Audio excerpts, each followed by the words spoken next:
તો good evening વિદ્યાર્થી મિત્રો, ધોરણ 9 સામાજિક વિજ્ઞાન વિષય અંતર્ગત આપણે ચેપ્ટર નંબર 1 નો અભ્યાસ ચાલી રહ્યો છે. ભારતમાં જે બ્રિટિશ સત્તા છે, બ્રિટિશ સત્તાનો ઉદય કઈ રીતે થયો, કઈ રીતે એ લોકોએ ભારતમાં પગ પેસારો કર્યો, કઈ રીતે ભારતમાં એ લોકોએ નીતિઓ અમલમાં મૂકી અને નીતિઓને કારણે ભારતને આર્થિક રીતે કઈ રીતે નુકસાન થયું. ભારતમાં આજે આપણે એ લોકોના સમયની સામાજિક અને આર્થિક પરિસ્થિતિનો અભ્યાસ કરવાનો છે. તે ઉપરાંત આજે આપણે ડેલ હાઉસી દ્વારા થયેલા ભારતમાં જે સુધારા હતા, વહીવટી સુધારા અને સામાજિક સુધારાઓ, એના વિશેનો આજે આપણે ચેપ્ટરની અંદર અભ્યાસ કરવાનો રહેશે અને ત્યાર પછી આપણું આ ચેપ્ટર લગભગ સંપૂર્ણપણે પૂર્ણ થશે. તો દેટ ક્લિયર? આગળ જઈએ. તો મેં પાછું કહું છું, બધું મારા મગજમાં જ છે એટલે ધ્યાન આ બાજુ આપજો બને ત્યાં સુધી. આમાં કંઈ બહુ વધારે મહત્વનું હશે નહીં, હું તમને બધું મોડે જ કહી દઈશ. બરાબર છે? સહાયકારી યોજના વિશે બધાને ખ્યાલ આવી ગયેલો ને? યાદ છે ને? સહાયકારી યોજનાની શરતો કોને અમલમાં મૂકેલી બેન? સહાયકારી યોજના. ઓકે, વેલેસ્લીએ સહાયકારી યોજના અમલમાં મૂકેલી. બધા બોલ, ભારતનો પ્રથમ ગવર્નર જનરલ કોણ હતો? સરસ, વોરન હેસ્ટિંગ્સ. કોણ હતો? Warren Hastings. વોરન હેસ્ટિંગ્સ પછી કોણ ભારતમાં આવેલો? બોલતો બેન. યસ, કોર્નવાલિસ. સરસ યાર, તમે તો બહુ હોશિયાર થઈ ગયા.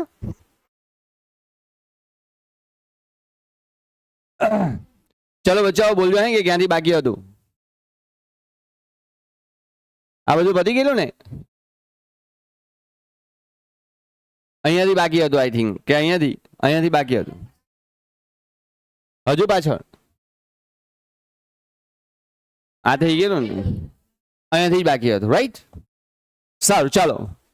હવે મેં તમને કીધેલું હતું કે ભાઈ કઈ વાંધો નહીં, આપણી પાસે સમય છે, એડજસ્ટ કરી લઈશું. તમે જો, મેં કીધું કે ભાઈ ખાણ કેવી વસ્તુ છે ખબર છે? એ ખાવામાં મીઠી હોય એટલે આપણને ભાવે, પરંતુ ખાણથી આપણને ઘણી બધી બીમારીઓ થાય.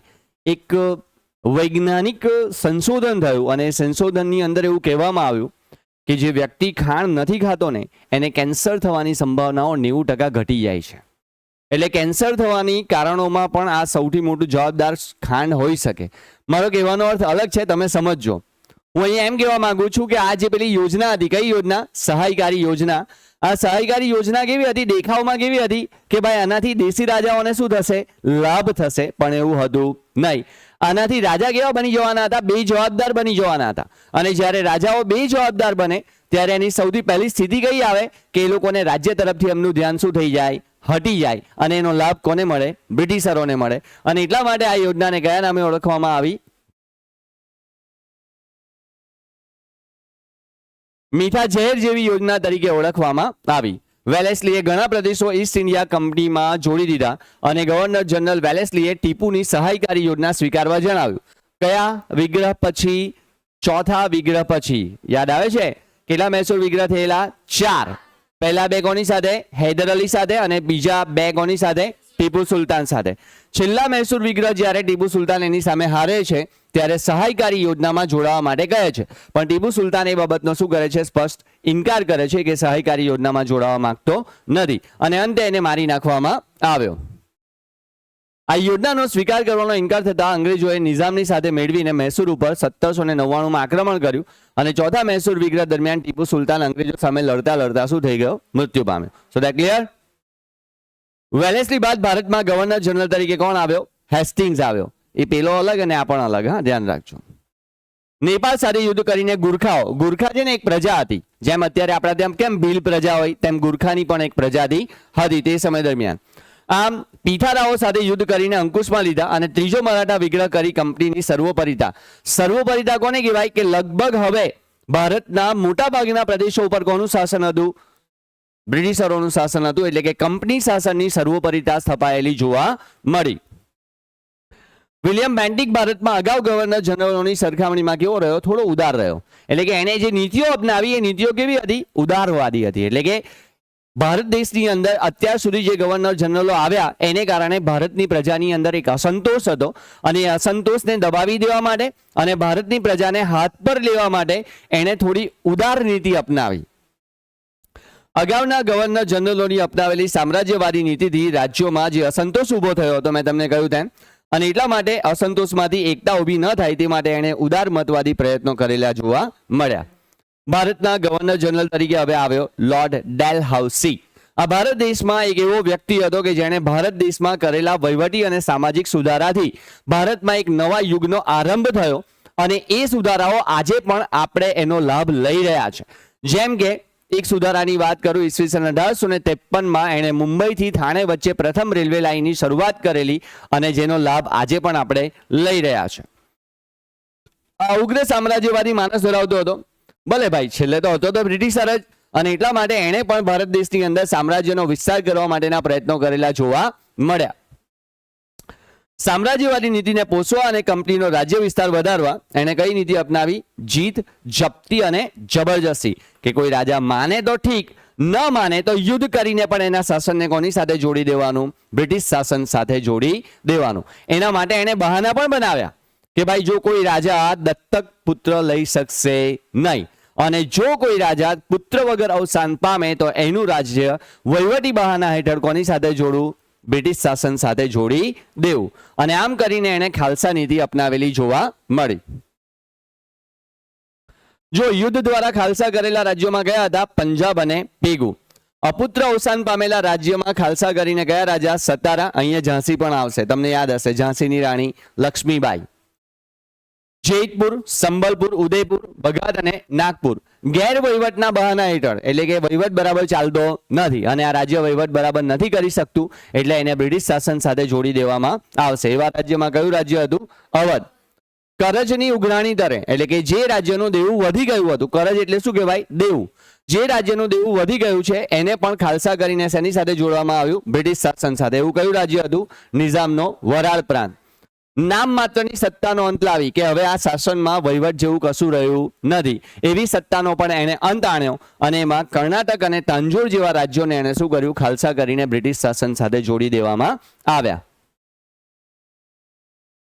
ડેલહાઉસીની સામ્રાજ્યવાદી સાથે સુધારાવાદી પણ હતો. મેં તમને પહેલા જ કીધું કે ભાઈ, એણે ભારત દેશની અંદર બ્રિટિશ શાસનનો વ્યાપ વધારવા માટે પ્રયત્ન તો કર્યા, ખાલસા નીતિ પણ અમલમાં મૂકી, પરંતુ તેની સાથે સાથે એણે ભારતમાં કેટલાક સામાજિક અને વહીવટી સુધારા કરેલા જોવા મળ્યા. જેમાં સૌથી પહેલો વહીવટી સુધારો કયો હતો? મેં તમને હમણાં જ કીધું કે ઈસવીસન 1853માં ભારતના સ્થાન, એટલે કે ભારતમાં 1853માં સૌ પ્રથમ રેલવે લાઇનની શરૂઆત કરાવેલી જોવા મળી. કઈ જગ્યાએ? મુંબઈથી થાણા વચ્ચે. આ ઉપરાંત ઇંગ્લેન્ડ અને ભારત વચ્ચે તાર ટપાલ વ્યવહારની શરૂઆત થઈ. માર્ગ પરિવહન વિભાગની શરૂઆત કરવામાં આવી. તે ઉપરાંત આપણે વાત કરીએ, અંગ્રેજી કેળવણીની વ્યવસ્થા કરવામાં આવી. પછી ને અહીંયા છે ને સાલું થોડું કન્ફ્યુઝન થાય, કારણ કે હું તમારી જેમ ભણતો હતો જ્યારે કોલેજમાં ભણતો. જોકે વાત એ પણ સાચી છે, પાછળ આવશે, આના પછીના પેજમાં બીજા પેરેગ્રાફમાં ત્રીજી ચોથી લાઇનમાં એના વિશેનું લખવામાં આવ્યું છે, જોશું આપણે. આમ જોવા જઈએ તો ભારતમાં અંગ્રેજી કેળવણીની વ્યવસ્થા ભલે એણે કરાવેલી, પરંતુ ભારત દેશની અંદર અંગ્રેજી કેળવણીની શરૂઆત કરાવનાર વ્યક્તિ કોણ હતું? Lord Macaulay. કોણ હતા? Lord Macaulay. આવશે જ પાછળ. વિધવા પુનઃવિવાહ અને બાળ લગ્ન પ્રતિબંધક ધારો પસાર કર્યો, એટલે કે લગ્ન માટેની વય મર્યાદા નક્કી કરવામાં આવી અને જે સ્ત્રીઓ નાની ઉંમરે વિધવા થઈ બની, એટલે કે વિધવા થઈ જતી, એવી સ્ત્રીઓ ફરીથી પાછા સમાજની અંદર લગ્ન જીવન કરી, એટલે કે જીવી શકે, એ માટેના કાયદા પણ કોણે કરાવ્યા હતા? લોર્ડ ડેલહાઉસીએ કરાવેલા જોવા મળ્યા હતા. પાછો કહેજો, બરાબર સાંભળજો. ઈસવીસન 1853માં મુંબઈથી થાણા વચ્ચે પ્રથમ રેલવે લાઇનની શરૂઆત કરાવી. જાહેર માર્ગ મકાન વ્યવહારની શરૂઆત કરાવી. ત્યાર પછી ઇંગ્લેન્ડ અને ભારત વચ્ચે તાર ટપાલ વ્યવસ્થાની શરૂઆત કરાવી. અંગ્રેજી કેળવણીની વ્યવસ્થા શરૂ કરાવી. તે ઉપરાંત આપણે વાત કરીએ તો સામાજિક સુધારાની અંદર એણે વિધવા પુનઃલગ્નની છૂટ આપી અને બાળ લગ્ન પ્રતિબંધક ધારો પસાર કરવામાં આવ્યો. So that clear? ખ્યાલ આવી ગયો? આગળ જઈએ. ઓકે. 1757માં પ્લાસીના યુદ્ધથી, જોજો હા, બરાબર જોજો, 1757 આ કયું યુદ્ધ હતું? પ્લાસીનું યુદ્ધ. યાદ છે ને, મેં કાલે તે દિવસે જ્યારે આપણું લેક્ચર ચાલુ હતો ત્યારે કીધેલું કે ભારતમાં અંગ્રેજી સત્તાનો પાયો કયા યુદ્ધથી નંખાયેલો?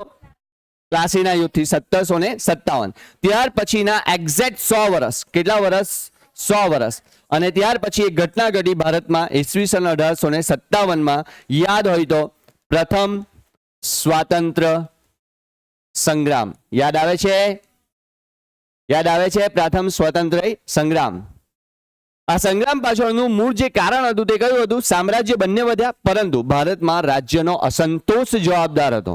સ્વાભાવિક છે કે આ 100 વર્ષ સુધી ભારત દેશની અંદર અંગ્રેજોએ જે વહીવટ કર્યો જે ભારતના દેશોને ગુલામીમાં જકડ્યા, ભારતની અંદર જે વહીવટ અને આર્થિક સામાજિક સુધારા કર્યા, આના કારણે પ્રજાની અંદર શું ઊભો થયો? અસંતોષ ઊભો થયો, અને એ અસંતોષનું પરિણામ શું આવ્યું? 1857નો વિપ્લવ. સો ક્લિયર? ક્લિયર? ખ્યાલ આવે છે? સમજ પડે છે? પ્રેમ ખ્યાલ આવે બચ્ચા?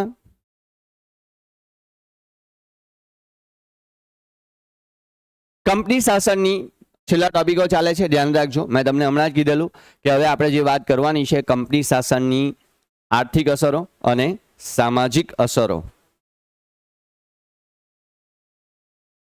તો ભાઈ આપણે જ્યારે કંપની શાસનનું સરવૈયું એટલે શું કહેવાય ખબર છે? ગુજરાતી વર્ડ છે સરવૈયું, એટલે હિસાબ કરવો, બરાબર? એટલે કે જ્યારે આપણે કંપની શાસનનો હિસાબ કરવા બેસીએ ને ત્યારે આપણને ખબર પડે કે ભારત દેશે છેલ્લી જે સદીઓમાં એટલે કે દુનિયાના દેશોમાં આર્થિક ભર્યું છે, ગૌરવ ભરેલું સ્થાન ભોગવેલું. તમને ખ્યાલ છે કે ભારત દેશને શું કહેવાતું? સોને કી ચીડિયા કહેવાતું. ભારત દેશમાં એટલું બધું સોનું હતું કે તમને જાણીને આશ્ચર્ય થશે. એક સમય દરમિયાન ભારત દેશની ઇકોનોમી જે આજે પણ સોના ઉપર નિર્ધારિત છે, એ સમય દરમિયાન ભારત દેશની અંદર $1, આપણે જે ₹1 અત્યારે કહીએ છીએ, ₹1 તે સમય દરમિયાન $13 મળતા. યાદ રાખો, વિચારો કે ₹1 તે સમય દરમિયાન $13 આપવામાં આવતા. આપણી ઇકોનોમી આટલી ઊંચી હતી. હવે આજે જુઓ, આજે આપણા ત્યાં $1 ₹90 મળે. આખી પરિસ્થિતિઓ બદલાઈ ગઈ. અને આના પાછળનું મેઇન જે મૂળભૂત કારણ જવાબદાર રહ્યું એ કોણ હતું? કંપની શાસન. ભારતમાં જે પહેલો વાઇસરોય આવેલો, એ વાઇસરોય જ્યારે પોતાની સાથે ગયો ત્યારે 3 જહાજ ભરીને સોનું લઈ ગયેલો. આ ઇતિહાસમાં એનો ઉલ્લેખ છે. આજે પણ વિચાર કરો કે 3 જહાજ ભરીને સોનું, એટલે આજે એટલું સોનું જો ભારત પાસે હોય તો ભારતની હાલત શું હોય? તમે વિચારો. એવા તો આ વોરન હેસ્ટિંગ્સ અને એવા તો ઘણા બધા વાઇસરોય આવેલા અને ઘણું બધું ભારતમાંથી લઈ ગયેલા. તમે વિચાર કરો કે આજે બધી વસ્તુ જો ભારતમાં હોત તો આજે ભારત દેશ ક્યાં હોત? કંપની શાસનના 100 વર્ષના શાસનકાળમાં ઇંગ્લેન્ડ કાચો માલ પેદા કરનારો, એ લોકોએ ભારત દેશને શું બનાવ્યું? તો ભારત દેશની અંદર એ લોકોએ જે નીતિઓ અમલમાં મૂકી એના પાછળનો મૂળ ધ્યેય શું હતો? કે ભાઈ ભારતમાંથી કાચો માલ લઈ જવો, એના પર ત્યાં જઈને પ્રોસેસિંગ કરવી, એટલે કે અહીંયાથી કપાસ લઈ જવું, કપાસ લઈ જઈને ઇંગ્લેન્ડના ઉદ્યોગોની અંદર એનામાંથી કાપડ બનાવવું, અને એ જ કાપડ એટલે કે તૈયાર થયેલો માલ પાછો ક્યાં લાવવો? ભારતમાં, અને ભારતમાં એને વેચવો. એટલે કે ભારતમાં ઉત્પાદન થયેલો માલ ભારતના લોકોને હવે કેવો પડવા માંગી રહ્યો? મોંઘો પડવાની શરૂઆત થઈ ગઈ.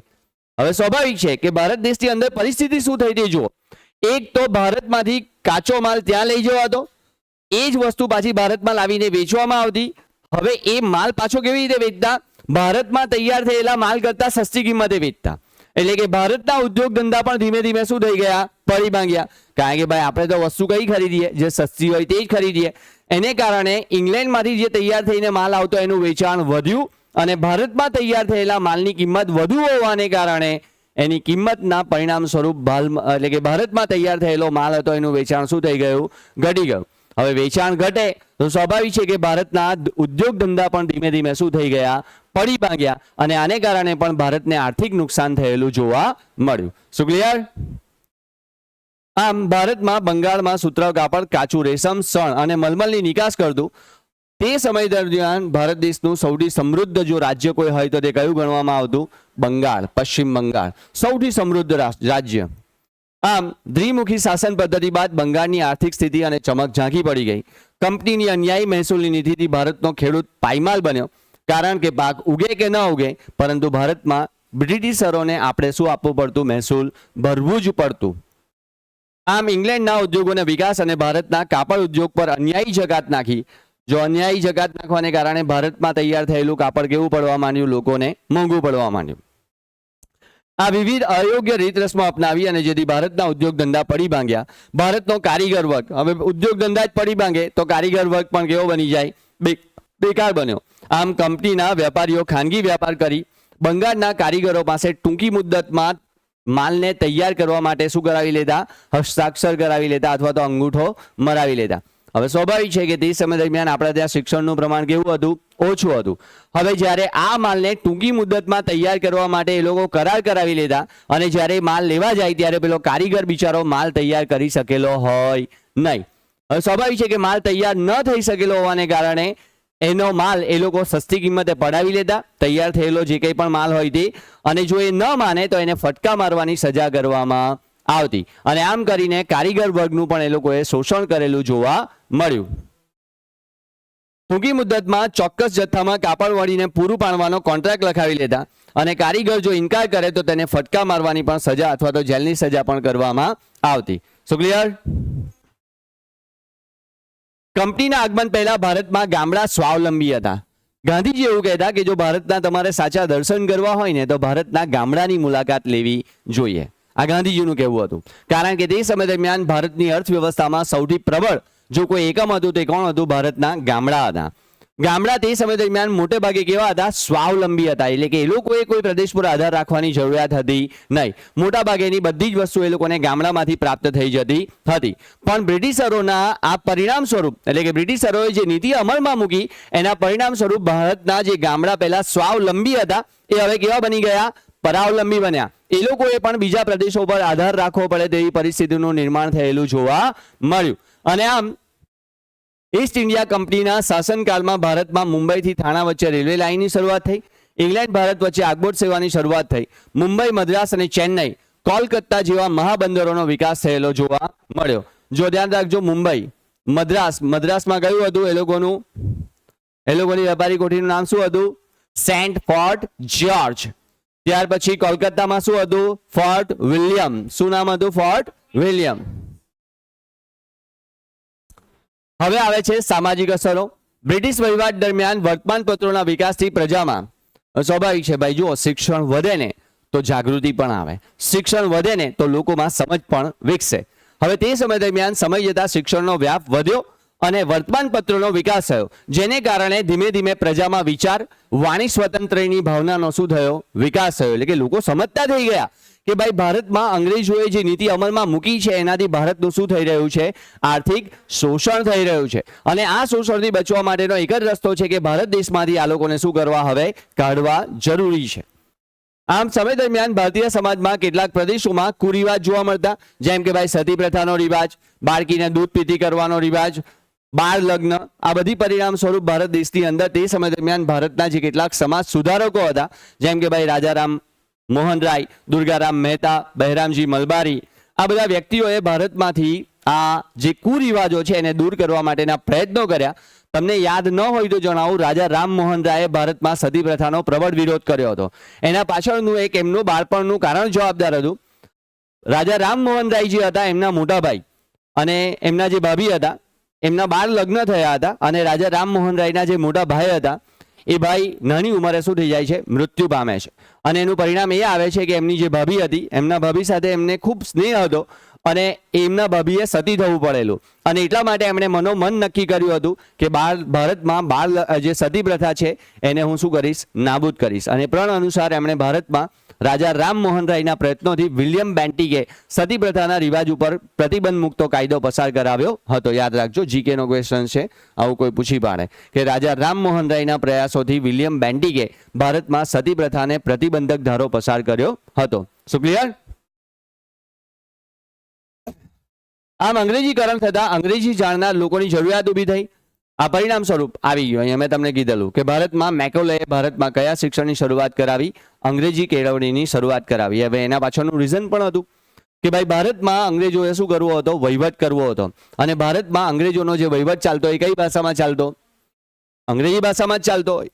હવે સ્વાભાવિક છે કે અંગ્રેજી ભાષા જાણનારા લોકોની જરૂરિયાત ઊભી થઈ, અને બ્રિટિશમાંથી એટલા વ્યક્તિઓને ભારતમાં મંગાવવા એ કંઈ સહેલું હતું નહીં. અને એટલા માટે એ લોકો એવા પ્રયત્નો કર્યા કે ભાઈ ભારતના લોકોને જ જો આપણે વહીવટી વ્યવસ્થાપનમાં સમાવેશ કરીએ તો એ લોકોને અંગ્રેજી કેળવણીની શિક્ષણ આપણે આપવું પડે. અને એટલા માટે લોર્ડ મેકોલેએ ભારતમાં અંગ્રેજી કેળવણીની શરૂઆત કરાવી. ચાર્લ્સ વુડની ભલામણથી મુંબઈ, મદ્રાસ, ચેન્નઈ અને કોલકાતામાં યુનિવર્સિટીની સ્થાપના કરવામાં આવી. અંગ્રેજી શિક્ષણના કારણે ભારતમાં અંગ્રેજી જાણનારાનો વર્ગ ઊભો થયો. સમય જતાં સુધારાવાદી માંગણીઓ થઈ અને આ સુધારાની પ્રક્રિયાને વેગ મળેલો જોવા મળ્યો. શું ક્લિયર છે કે અઘરું? ખ્યાલ આવી ગયો? પાછળ બચ્ચાઓ સમજ પડે છે બેટા? છેલ્લો ટોપિક. આમ ઈસ્ટ ઇન્ડિયા કંપની ભારતની સમૃદ્ધિ અને વેપારથી આકર્ષાઈને ભારતમાં આવ્યા. ભારતમાં કંપની શાસનને પરિણામે રાજકીય, આર્થિક, સામાજિક, સાંસ્કૃતિક ક્ષેત્રે સારી અસરો ઊભી થઈ અને આમ કંપનીએ ભારતમાં ભોગે ઇંગ્લેન્ડને સમૃદ્ધ કરવાની જે નીતિ હતી એ ભારતમાં આવીને પોતાના લાભ માટે જે વ્યવસ્થા સંસ્થાનગત સુધારા કર્યા તેનાથી ભારતને પરોક્ષ રીતે પણ લાભ થયેલો જોવા મળ્યો. પરોક્ષ એટલે કે જે જોઈ ન શકાયો, પરંતુ ડેલહાઉસીએ જે સુધારા કર્યા એનો લાભ આપણને મળ્યો ખરો. ક્લિયર બધાને? છે કઈ તકલીફ આમાં?